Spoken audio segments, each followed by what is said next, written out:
കൃപാസനം ദേവാലയത്തിനകത്താണ് ഞാൻ. നമ്മളിപ്പോൾ കണ്ടുകൊണ്ടിരിക്കുന്നത് കൃപാസനം ഉടമ്പടി എടുക്കുവാനായിട്ടുള്ള കൗണ്ടറിൻ്റെ മുമ്പിലാണ് ഞാനിപ്പോൾ നിൽക്കുന്നത്.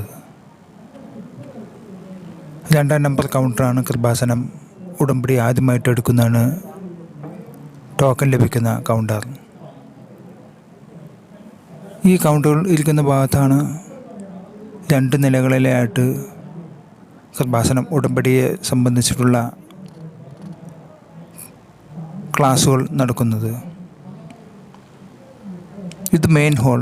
ഈ ഹാളിലാണ് കൃപാസനം സാക്ഷ്യങ്ങളും ബഹുമാനപ്പെട്ട ജോസഫ് അച്ഛൻ്റെ ബൈബിൾ വ്യാഖ്യാനങ്ങളും നമുക്ക് കേൾക്കാൻ സാധിക്കുക. ഇതാണ് മെയിൻ ഹാൾ. ഈ ഹാളിൻ്റെ അടുത്തായിട്ട് ദിവ്യാരാധന ചാപ്പലുണ്ട്. ഇപ്പോൾ ചാപ്പലിൻ്റെ അടുത്താണ് ഞാനിപ്പോൾ നിൽക്കുന്നത്. ദിവ്യാരാധന ചാപ്പലിന് ഒരു പ്രത്യേകതയുണ്ട്. കൃപാസനം ഉടമ്പടി പുതുക്കിയവർ അവരുടെ ഉടമ്പടി പത്രിക ദിവ്യാരാധന ചാപ്പലിലാണ് ഉടമ്പടി പേടകത്തിൽ നിക്ഷേപിക്കുന്നത്. അതിനു മുൻപായിട്ട് അവർക്ക് 3-ാം നമ്പർ കൗണ്ടറിൽ പോയി ടോക്കൺ എടുത്തതിന് ശേഷം 1-ാം നിലയിൽ അവർക്കൊരു ക്ലാസ് ഉണ്ട്. ആ ക്ലാസ് അറ്റൻഡ് ചെയ്തതിന് ശേഷം താഴെ വന്നാലാണ് ദിവ്യാരാധന ചാപ്പലിനടുത്തായിട്ട് അവർക്ക് വെഞ്ചരിച്ച തൈലം ലഭിക്കും. ആ തൈലം ചാപ്പലിന് മുമ്പിലുള്ള വിളക്കിൽ ഒഴിച്ച് തിരി തെളിച്ചതിന് ശേഷം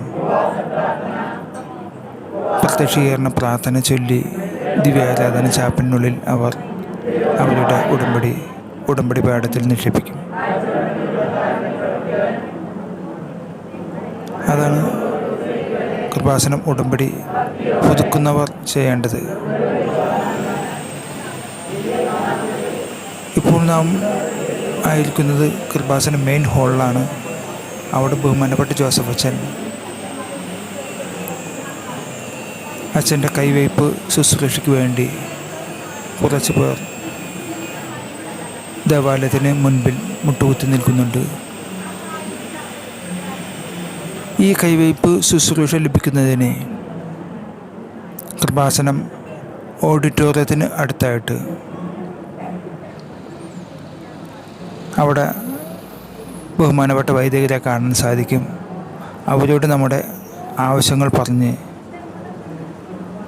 ആവശ്യങ്ങൾ അത്യാവശ്യമാണ്, അച്ഛനെ കൊണ്ട് കണ്ട് കാര്യങ്ങൾ സമർപ്പിച്ച് കൈവയ്പ് ശുശ്രൂഷ വേണ്ട കാര്യങ്ങളുണ്ടെങ്കിൽ മാത്രമാണ് നമുക്ക് ഈ ദേവാലയത്തിൻ്റെ മുൻപിൽ അച്ഛൻ്റെ മുമ്പിൽ കൈവയ്പ് ശുശ്രൂഷയ്ക്ക് ഉള്ള ടോക്കൺ ലഭിക്കുക. അതിന് തക്കതായ കാരണങ്ങൾ വേണം. സർജറി നടക്കാൻ പോവുക, അല്ലെങ്കിൽ വലിയ കടബാധ്യതയിൽ തകർന്നിരിക്കുന്ന അവസ്ഥ, വിദേശത്ത് ജോലിക്ക് പോകാനുള്ള തടസ്സം മാറുവാനായിട്ടുള്ള അവസ്ഥകൾ, അങ്ങനെ കാരണങ്ങളുണ്ടെങ്കിൽ മാത്രമാണ് അച്ഛനെ കാണാൻ സാധിക്കുക. ഇപ്പോൾ നാം കണ്ടുകൊണ്ടിരിക്കുന്ന അച്ഛൻ രോഗികളെ കൈവയ്പ് ശുശ്രൂഷ വഴി ആശീർവദിക്കുന്നതാണ്. ഇതാണ് മെയിൻ ഹാൾ. ഈ ഹാളിലാണ് ബഹുമാനപ്പെട്ട ജോസഫ് അച്ഛൻ്റെ ധ്യാന പ്രസംഗങ്ങളും മറ്റും നടക്കുക. അതുപോലെ തന്നെ സാക്ഷ്യങ്ങൾക്ക് വലിയ ശക്തിയുണ്ട്. സാക്ഷ്യങ്ങൾ ദൈവം നമ്മുടെ കാര്യങ്ങളിൽ ഇടപെടുന്ന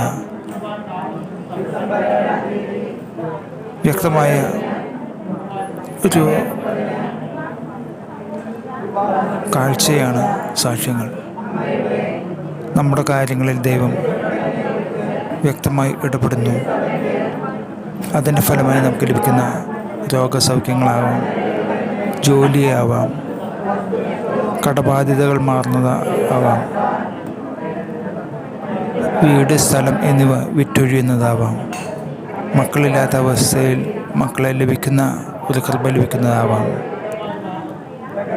മാനസിക വ്യത അനുഭവിക്കുന്നവർക്ക് അവയിൽ നിന്ന് മോചനമാകാം. ഇവയെല്ലാം ദൈവത്തിൻ്റെ കൈവയ്പ് വഴിയാണ് നമുക്ക് ലഭിക്കുന്നത്. അതിന് പരിശുദ്ധ കന്യക മാതാവ് ശക്തമായ മാധ്യസ്ഥം വഹിക്കുന്ന ഒരു ചാലകശക്തി തന്നെയാണ്. കൃപാസനം അമ്മയെപ്പറ്റി പറയുകയാണെങ്കിൽ അമ്മ സഞ്ചാരി മാതാവാണ്. ലോകത്തിൻ്റെ ഏത് ഭാഗത്തും അമ്മ വിളിച്ചാൽ വിളി കേട്ട് ഓടിയെത്തുന്ന സഞ്ചാരി മാതാവ്. മാത്രമല്ല സമയച്ചുരുക്കത്തിൻ്റെ ഒരു ശക്തമായ ഒരു മാധ്യസ്ഥം അമ്മയ്ക്കുണ്ട്. അതുകൊണ്ടാണ് കൃപാസനം ഉടമ്പടിയിൽ എത്രയും പെട്ടെന്ന് നമ്മുടെ നിയോഗങ്ങൾ സാധിച്ചു കിട്ടുന്നത്. മറ്റൊരു ധ്യാന കേന്ദ്രങ്ങളിലും ഇത്രയും വേഗത്തിൽ കാര്യസാധ്യത കാര്യനിവൃത്തി നടക്കുന്നതായിട്ട് നമ്മൾ കേട്ടിട്ടില്ല. ഇവിടെ ഇത്തരം കാര്യസാധ്യത എളുപ്പത്തിൽ നടക്കുന്നതിന് അതിനൊരു പ്രത്യേക ഒരു പ്രോസസ്സ് വഴിയാണ് അച്ഛൻ ഈ പ്രാർത്ഥനകളെ ക്രമീകരിച്ചിരിക്കുന്നത്. അതിന് വേണ്ടുന്ന ഘടകങ്ങൾ കൂട്ടിയിണക്കിക്കൊണ്ട് ഒരു പ്രാർത്ഥന രൂപം അച്ഛൻ ഉണ്ടാക്കിയെടുത്തിട്ടുണ്ട്. അതുകൊണ്ടാണ് ഇവിടെ ഉടമ്പടി ഇത്രയും ശക്തമായി ദൈവം ഇടപെടുന്നത്. ഇതിൽ മറഞ്ഞിരിക്കുന്ന യാതൊരു കാര്യങ്ങളുമില്ല. ദൈവത്തോട് വിശ്വസ്തത കാണിക്കുക, ദൈവവചനങ്ങൾ വായിക്കുക, രോഗികളെ അശരണരെ നമ്മൾ സന്ദർശിച്ച് അവർക്ക് വേണ്ടുന്ന സഹായ സഹകരണങ്ങൾ ചെയ്യുക. അതായത് ബൈബിളിൽ പറഞ്ഞിട്ടുള്ളതുപോലെ കർത്താവ് ബൈബിളിൽ പറഞ്ഞിട്ടുണ്ട്, നിങ്ങൾ എനിക്ക് ഭക്ഷിക്കാനായിട്ട് ഭക്ഷണം തന്നു, ഞാൻ രോഗിയായിരുന്നു, എന്നെ സന്ദർശിച്ചു, ഞാൻ കാരാഗ്രഹത്തിലായിരുന്നു, എന്നെ കാരാഗ്രഹത്തിൽ വന്ന് സന്ദർശിച്ചു. അങ്ങനെ നിങ്ങൾ ഇവർക്കെല്ലാം ചെയ്തത് എല്ലാം തന്നെ എനിക്ക് വേണ്ടി തന്നെയാണ് ചെയ്തത് എന്ന് ബൈബിളിൽ പറയുന്നുണ്ട്. അതുതന്നെയാണ് ഇവിടെയും. നമ്മൾ രോഗികളെ സന്ദർശിക്കുമ്പോൾ യേശുവിനെ സന്ദർശിക്കുന്നതിന് തുല്യമാണ്. നമ്മൾ ഒരു പ്രേക്ഷിത പ്രവർത്തനം ചെയ്യുമ്പോൾ അത് ദൈവത്തിനോടുള്ള നമ്മുടെ വിധേയത്വമാണ് പ്രകടിപ്പിക്കുന്നത്. അതുപോലെ തന്നെ ഉടമ്പടി പത്രം വിതരണം ചെയ്യുന്നതിലൂടെ അനേക മക്കളിലേക്ക് ദൈവത്തിൻ്റെ വചനം ചെല്ലുവാനും ദൈവത്തിൻ്റെ സാക്ഷ്യങ്ങൾ കടന്നു ചെല്ലുവാനും അതുവഴി അവരിൽ വിശ്വാസം ഉടലെടുക്കുവാനും സഹായിക്കുന്ന ഒരു കാര്യമാണ് കൃപാസനം പത്രം വിതരണം ചെയ്ത് സുവിശേഷ പ്രേക്ഷിത പ്രവർത്തനങ്ങളിൽ പങ്കാളിയാവുക എന്നുള്ളത്. ഇത്തരം കാര്യങ്ങളിൽ നമ്മൾ ശ്രദ്ധ ചെലുത്തുന്നതോടെ ദൈവവും നമ്മളും തമ്മിൽ ഒരു അദൃശ്യമായൊരു ശക്തി രൂപപ്പെടുകയും നമ്മുടെ കുറവുകളെ നിറവുകളാക്കി മാറ്റി നമ്മുടെ നിയോഗങ്ങളെ സാധ്യതയുള്ളതാക്കി മാറ്റുന്നു. അതാണ് കൃപാസനം ദേവാലയത്തിൽ നടക്കുന്നത്. ബഹുമാനപ്പെട്ട ജോസഫ് അച്ഛൻ്റെ കൈവയ്പ് ശുശ്രൂഷയ്ക്ക് വേണ്ടി അനേകം മക്കളാണ് ഈ ദിവസങ്ങളിൽ ഇവിടെ വന്നിട്ടുള്ളത്. മുൻപ് അച്ഛനെ കാണുവാനോ സംസാരിക്കുവാനോ കൈവയ്പ് ശുശ്രൂഷയ്ക്കോ ഉടമ്പടി പുതുക്കേണ്ടതുണ്ടായിരുന്നു. പക്ഷേ ഇപ്പോൾ അങ്ങനെയില്ല. ഉടമ്പടി എടുത്തവർക്ക് അതിനുള്ള സൗകര്യം ലഭിക്കും. പക്ഷേ കാര്യമായ കാരണങ്ങൾ ഉണ്ടായിരിക്കണം എന്ന് മാത്രം. നമ്മളിപ്പോൾ കണ്ടുകൊണ്ടിരിക്കുന്നത് ഉടമ്പടി ആദ്യമായിട്ട് എടുക്കുന്നവർ ഉടമ്പടി പേടകത്തിൻ്റെ അടുത്തേക്ക് കൃപാസന മാതാവിൻ്റെ രൂപം വെച്ചുകൊണ്ടുള്ള പ്രദക്ഷിണമാണ്. മാതാവിൻ്റെ രൂപത്തോടൊപ്പം മുത്തുകുട, മണി, ധൂപക്കുറ്റി എന്നീ ആഘോഷമായിട്ടാണ് മാതാവിനെ ആനയിച്ച് ഉടമ്പടി പേടകത്തിൻ്റെ അടുത്തേക്ക് കൊണ്ടുവരുന്നത്. അവിടെ വെച്ചാണ് ഉടമ്പടി പ്രതിജ്ഞ ചെല്ലുന്നതും പ്രത്യക്ഷീകരണ മധ്യസ്ഥ പ്രാർത്ഥന ചൊല്ലി നമ്മുടെ ഉടമ്പടി പേടകത്തിൽ ഉടമ്പടി നിക്ഷേപിക്കുന്നത്. ആദ്യമായി ഉടമ്പടി എടുക്കുന്നവർക്കാണ് ഈ ഭാഗത്ത് ഉടമ്പടി പേടകത്തിൽ ഉടമ്പടി നിക്ഷേപിക്കേണ്ടത്. ഉടമ്പടി എടുത്തവർ 90 ദിവസത്തിന് ശേഷം ഉടമ്പടി പുതുക്കുന്ന ഒരു ചടങ്ങുണ്ട്. ആ ഉടമ്പടി പുതുക്കിയവർക്കുള്ള ഉടമ്പടി നിക്ഷേപിക്കേണ്ട സ്ഥലമാണ് ദിവ്യാരാധന ചാപ്പലിൽ. ആ ചാപ്പലിന് മുമ്പിലാണ് ഇപ്പോൾ നമ്മൾ ആയിരിക്കുന്നത്. ഈ ചാപ്പലിൽ ഉടമ്പടി പ്രത്യക്ഷീകരണ പ്രാർത്ഥന ചൊല്ലുന്നിട്ട് 3-ാം നമ്പർ കൗണ്ടറിൽ പോയി ഉടമ്പടി പുതുക്കുവാനുള്ള ടോക്കൺ എടുത്ത് 1-ാം നിലയിലുള്ള കെട്ടിടത്തിൽ പോയി അവിടെ ഒരു ഉടമ്പടിയെ സംബന്ധിച്ച ക്ലാസ്സുണ്ട്. ആ ക്ലാസ് കേട്ടതിന് ശേഷം താഴെ ദിവ്യാരാധന ചാപ്പലിൻ്റെ മുമ്പിൽ എത്തുമ്പോഴാണ് നമുക്ക് വെഞ്ചരിച്ച തൈലം ലഭിക്കുന്നത്. ആ തൈലം ചാപ്പലിന് മുമ്പിലുള്ള വിളക്കിൽ അല്പം ഒഴിച്ച് തിരി തെളിച്ചതിന് ശേഷം ഉടമ്പടി പ്രാർത്ഥന, മധ്യസ്ഥ പ്രാർത്ഥന, സത്യപ്രതിജ്ഞ എന്നിവയെല്ലാം ചൊല്ലിയതിന് ശേഷം നിത്യാരാധന കേന്ദ്രത്തിനകത്ത് പ്രാർത്ഥനയോടുകൂടി നമ്മൾ ഉടമ്പടി നിക്ഷേപിക്കുന്നു. അതാണ് ഉടമ്പടി പുതുക്കിയവർ ചെയ്യുന്നത്.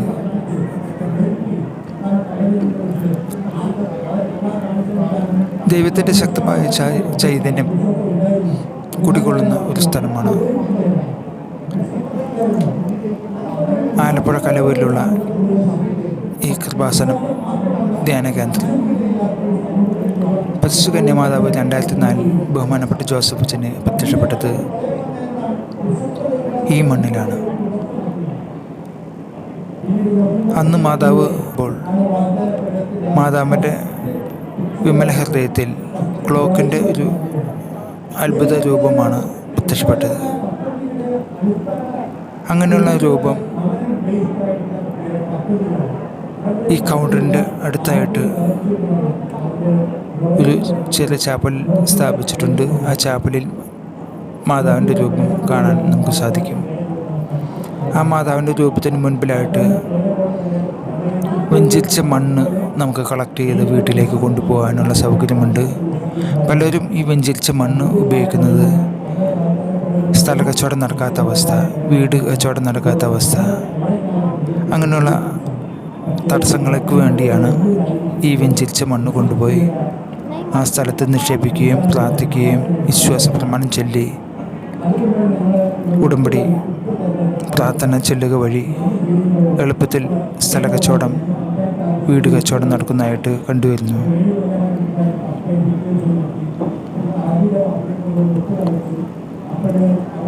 മാതാവിൻ്റെ ശക്തമായ ചൈതന്യം കുടികൊള്ളുന്ന ഈ കൃപാസന ദേവാലയത്തിൽ നമ്മുടെ വ്യാകുലതകളും ആകുലതകളും ദുഃഖങ്ങളും ദുരിതങ്ങളുമായിട്ട് കടന്നു വരുന്നു. പ്രാർത്ഥന ചൈതന്യത്തോടുകൂടി നമ്മൾ നമ്മുടെ ദുഃഖങ്ങളും ദുരിതങ്ങളും ഇവിടെ ഇറക്കി വെച്ചതിന് ശേഷം നമ്മൾ പുറത്തു പോകുന്നത് സന്തോഷത്തോടു കൂടിയിട്ടായിരിക്കും. മാതാവിൻ്റെ ശക്തമായ ഒരു സാന്നിധ്യം ഇവിടെ ഉണ്ട് എന്ന് പറയുന്നത്. അനേകായിരങ്ങൾക്ക് ഈ ദേവാലയത്തിൽ വന്ന് പ്രാർത്ഥിച്ചു പോകുമ്പോൾ അവരുടെ ഏതാവശ്യവും നടന്നു കിട്ടുന്നതായിട്ട് സാക്ഷ്യങ്ങളിലൂടെ നമുക്ക് കാണാൻ സാധിക്കും. സാക്ഷ്യങ്ങൾ നമ്മളുടെ വിശ്വാസത്തെ ബലപ്പെടുത്തുകയും ദൈവമായിട്ടുള്ള ബന്ധത്തിലേക്ക് കൂടുതൽ നമ്മെ ചേർത്ത് വയ്ക്കുകയും ചെയ്യുന്ന ഒരു അദൃശ്യ ശക്തിയാണ് സാക്ഷ്യങ്ങൾ. കാരണം സാക്ഷ്യങ്ങൾ ദൈവം നമുക്കായി നൽകുന്ന ഓരോ സമ്മാനങ്ങളാണ്. നമുക്ക് ലഭിക്കുമില്ല എന്ന് കരുതിയിരുന്ന പല കാര്യങ്ങളും നമുക്ക് കയ്യെത്താ ദൂരത്ത് ഉള്ള ഒരു കാര്യമായിട്ട് നമ്മൾ സങ്കല്പിച്ച നമ്മുടെ നിയോഗങ്ങൾ മാതാവിലൂടെ ദൈവം നിവർത്തിച്ചു തരുമ്പോൾ അവ നമ്മൾ മറ്റുള്ളവരിലേക്ക്, ജനങ്ങളിലേക്ക് ആ സാക്ഷ്യങ്ങളെ പ്രഘോഷിക്കുക വഴി അവരിലും ദൈവത്തിൻ്റെ ചൈതന്യം വർദ്ധിക്കാനും ദൈവത്തോട് കൂടുതൽ അടുക്കുവാനും സാക്ഷ്യങ്ങളിലൂടെ ദൈവമഹത്വം വർദ്ധിപ്പിക്കാനും ഉതകുന്ന ഒരു കാര്യമാണ്. അതുകൊണ്ടാണ് ഇവിടെ ഓരോ ദിവസവും എത്രമാത്രം സാക്ഷ്യങ്ങളാണ് നമുക്ക് കേൾക്കാനാവുക. അതിന് കാരണം ശക്തമായ മാതാവിൻ്റെ ഇടപെടൽ തന്നെയാണ്.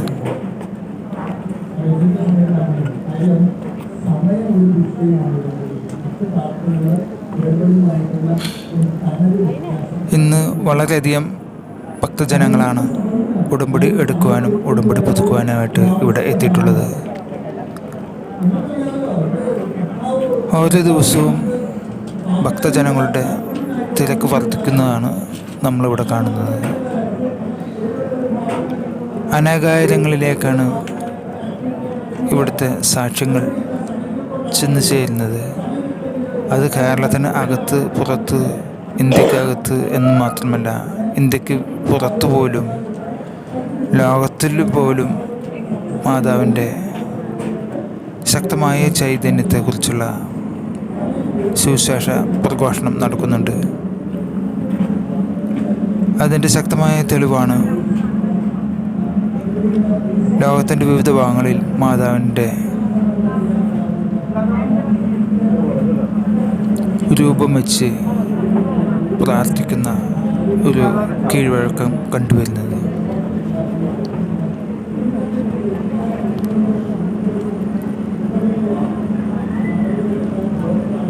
നമ്മളിപ്പോൾ നിൽക്കുന്ന ഉടമ്പടി പുതുക്കുവാനുള്ള ടോക്കൺ ലഭിക്കുന്ന ഒരു ലൈനാണ് ഇവിടെ കാണുന്നത്. ഈ ഭാഗത്തായിട്ടാണ് കൗണ്ടറുകൾ കൂടുതലുള്ളത്. 2-ാം നമ്പർ കൗണ്ടർ ഉടമ്പടി ആദ്യമായിട്ട് എടുക്കുന്നവർക്കുള്ള ടോക്കൺ ലഭിക്കുന്നു. 3-ാം നമ്പർ കൗണ്ടർ ഉടമ്പടി പുതുക്കുവാനുള്ള ടോക്കൺ ലഭിക്കുന്നു. 4-ാം നമ്പർ കൗണ്ടർ ഉടമ്പടി പത്രം ലഭിക്കുന്നു. 5-ാം നമ്പർ കൗണ്ടറും 6-ാം നമ്പർ കൗണ്ടറും ഉടമ്പടി നേർച്ച വസ്തുക്കളായ ഉടമ്പടി തിരി ലഭിക്കുന്നത് 5ഉം 6ഉം കൗണ്ടറുകളിലാണ്. 7-ാം നമ്പർ കൗണ്ടറിലാണ് ഉടമ്പടി പുതുക്കിയവർക്കുള്ള തിരി ലഭിക്കുന്നത്.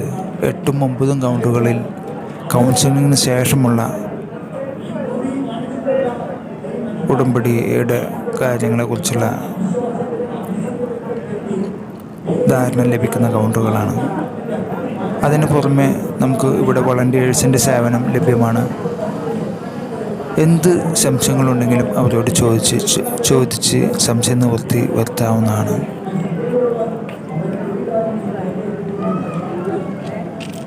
നമ്മൾ ഇവിടെ വരുമ്പോൾ ഉപവാസത്തോടു കൂടി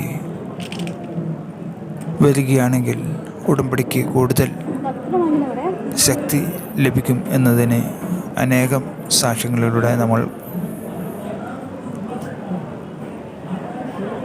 കേൾക്കാവുന്നതാണ്. ഉടമ്പടി പാലിക്കുമ്പോൾ അതിൽ പറഞ്ഞിട്ടുള്ള കാര്യങ്ങൾ നമ്മൾ ശ്രദ്ധാപൂർവം നിവർത്തിക്കുക. പ്രേക്ഷിത പ്രവർത്തനങ്ങൾ, രോഗീ സന്ദർശനം, അശരണരെ സഹായിക്കുക, ബൈബിൾ വായിക്കുക, ഉപവസിക്കുക എന്നിങ്ങനെയുള്ള പ്രേക്ഷിത പ്രവർത്തനങ്ങളിലൂടെയാണ് നമ്മുടെ ഉടമ്പടി നിയമങ്ങൾക്ക് എളുപ്പത്തിൽ അവ ലഭിക്കുന്നതായിട്ട് കണ്ടുവരുന്നത്. ദൈവവുമായിട്ടാണ് നമ്മൾ ഉടമ്പടി എടുക്കുന്നത്. മാതാവ് അതിനൊരു മധ്യവർത്തിയായി നിൽക്കുന്നു എന്ന് മാത്രം. കാരണം അമ്മയ്ക്ക് നമ്മുടെ ദുഃഖങ്ങൾ, നമ്മുടെ വേദനകൾ ഏറ്റവും ആദ്യം അറിയുന്നത് അമ്മയാണ്. അമ്മ തൻ്റെ പ്രദേശത്തിൻ്റെ മുമ്പിൽ നമ്മുടെ നിയോഗ ഉടമ്പടികളെ സമർപ്പിക്കുന്നു. അമ്മ വയ്ക്കുന്ന ഓരോ ഉടമ്പടിയും തൻ്റെ പ്രദേശത്തിനെ തള്ളിക്കളയാനാവുകയില്ല. അതിന് കാരണം അമ്മ അത്രമാത്രം തൻ്റെ പ്രിയസുതനെ സ്നേഹിക്കുന്നു. മകനിലൂടെ അമ്മ നമുക്ക് ഉടമ്പടി നിയമങ്ങൾ നിവർത്തിച്ചു തരുന്നു. അതാണ് ഇവിടെ നടക്കുന്നത്.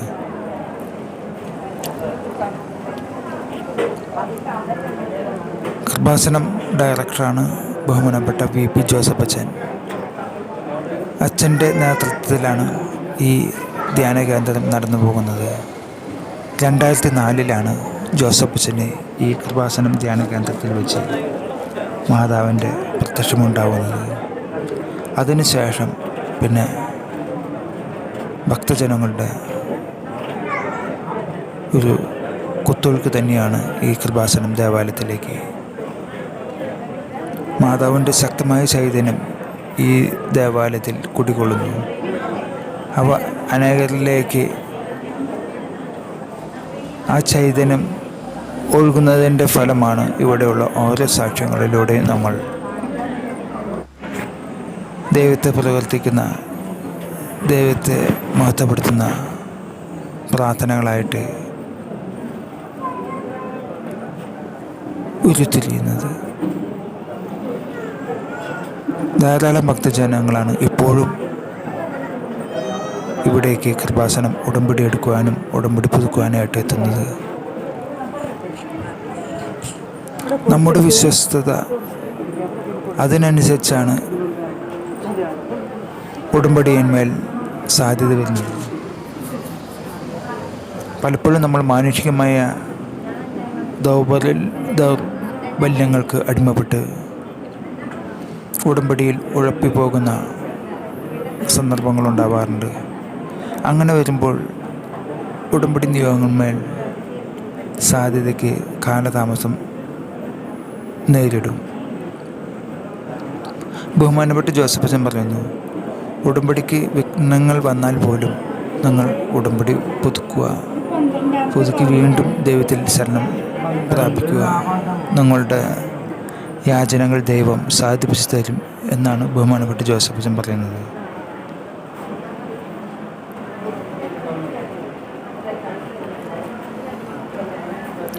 ജാതി മതഭേദമെന്നെ എത്രയോ മക്കളാണ് ഈ ദേവാലയത്തിലേക്ക് ദിവസവും കടന്നു വരുന്നത്. അപേക്ഷിച്ചാൽ ഉപേക്ഷിക്കാത്ത അമ്മ മാതാവിൻ്റെ ചൈതന്യമാണ് ഈ ദേവാലയത്തിൽ നിറഞ്ഞു നിൽക്കുന്നത്. അവിടെ ഹിന്ദു എന്നോ ക്രിസ്ത്യാനിയെന്നോ മുസ്ലിം എന്നോ യാതൊരു വ്യത്യാസവുമില്ല.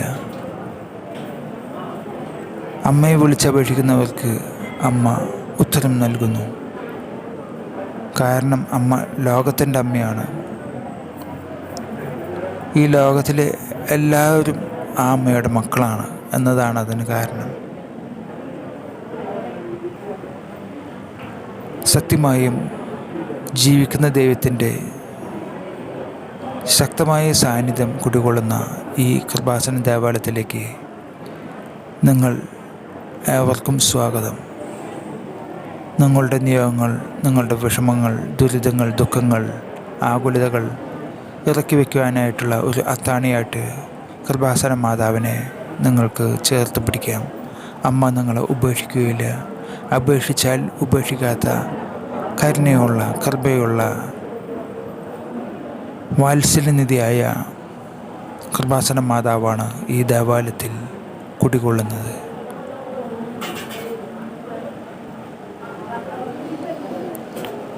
മാതാവിൻ്റെ ശക്തമായ ചൈതന്യം നിങ്ങളുടെ മേൽ മഹത്വീകരിക്കപ്പെടട്ടെ. അതിനായിട്ട് പ്രാർത്ഥിക്കുകയാണ്. തൽക്കാലം ഞാൻ എൻ്റെ ഇന്നത്തെ പ്രാർത്ഥന കഴിഞ്ഞ് കൃപാസനം ദേവാലയത്തിൽ നിന്ന് എൻ്റെ ഭവനത്തിലേക്ക് പോവുകയാണ്. കൂടുതൽ വിവരങ്ങളുമായി മറ്റൊരു വീഡിയോയുമായി ഞാൻ നിങ്ങൾക്ക് മുമ്പിൽ വരുന്നതായിരിക്കും. അതുവരെ എല്ലാവർക്കും ദൈവനാമത്തിൽ മഹത്വമുണ്ടാകട്ടെ. ആമേൻ.